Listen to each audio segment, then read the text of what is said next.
On the morning of February 16, 1898, Americans woke up to headlines that would permanently change their nation's future.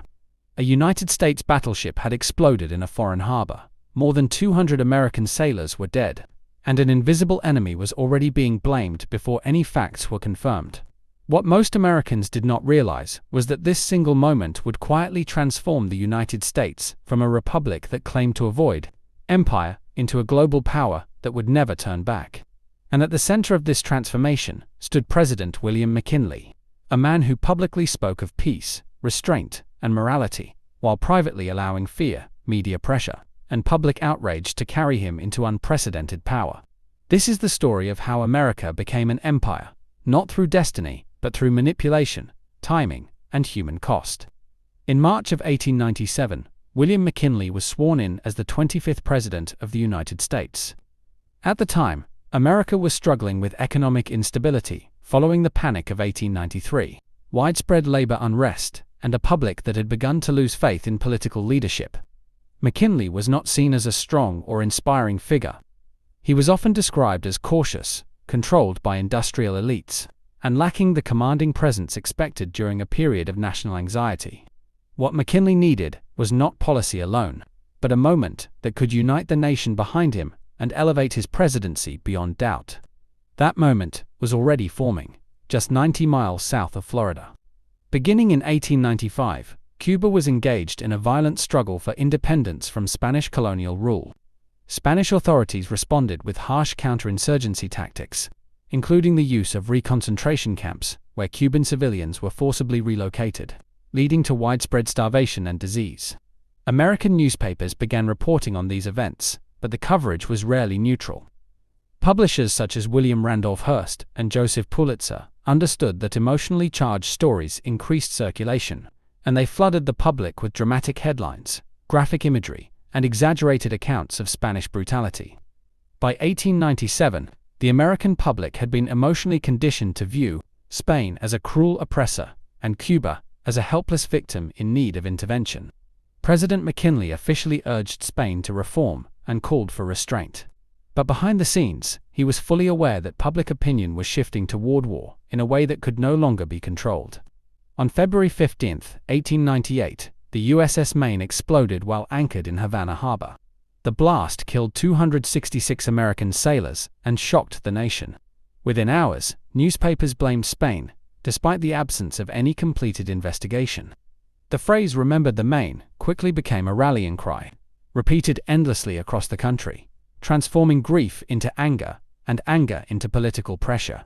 McKinley faced an impossible situation. If he resisted war, he risked appearing weak and disconnected from public emotion. If he embraced war, he would gain political authority and national unity. On April 25, 1898, the United States officially declared war on Spain. Later investigations, including a 1976 U.S. Navy study, would conclude that the explosion was most likely caused by an internal accident rather than a Spanish attack. By that time, the truth no longer mattered. The war had already begun.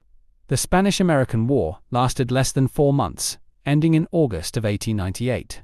The United States defeated Spain with surprising speed, and the victory reshaped how Americans viewed their president.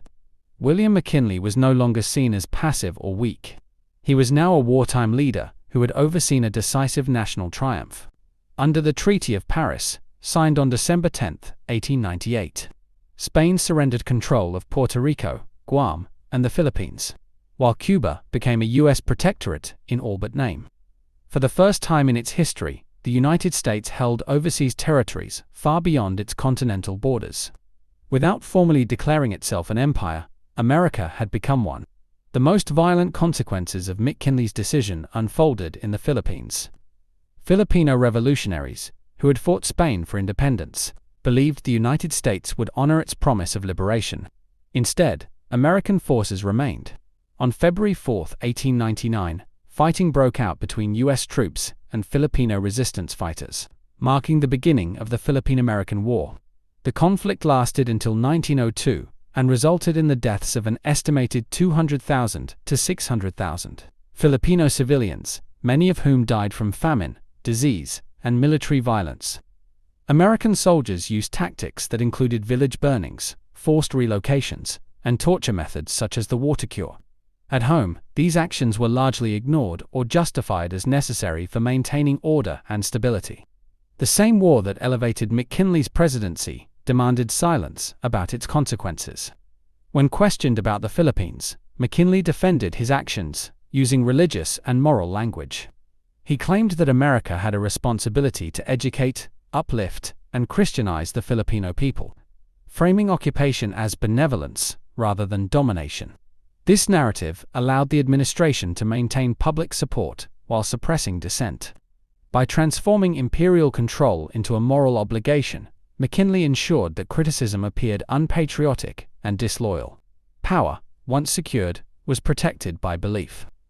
William McKinley was re-elected in 1900, his presidency strengthened by war and expansion. America had gained territory, influence, and military reach, but it had also crossed a line it would never fully retreat from. The Spanish-American War established a pattern that future presidents would follow, where crisis could be used to justify expansion. Fear could silence opposition, and human lives could be exchanged for political authority. McKinley did not seize power through force. He allowed events, media pressure, and public emotion to deliver it to him. And in doing so, he helped create the modern American empire. History does not always announce itself when it changes direction. Sometimes it happens quietly, behind patriotic speeches and emotional headlines. If you believe these stories should never be erased or softened, subscribe to the channel. Because the past does not vanish. It waits to be remembered.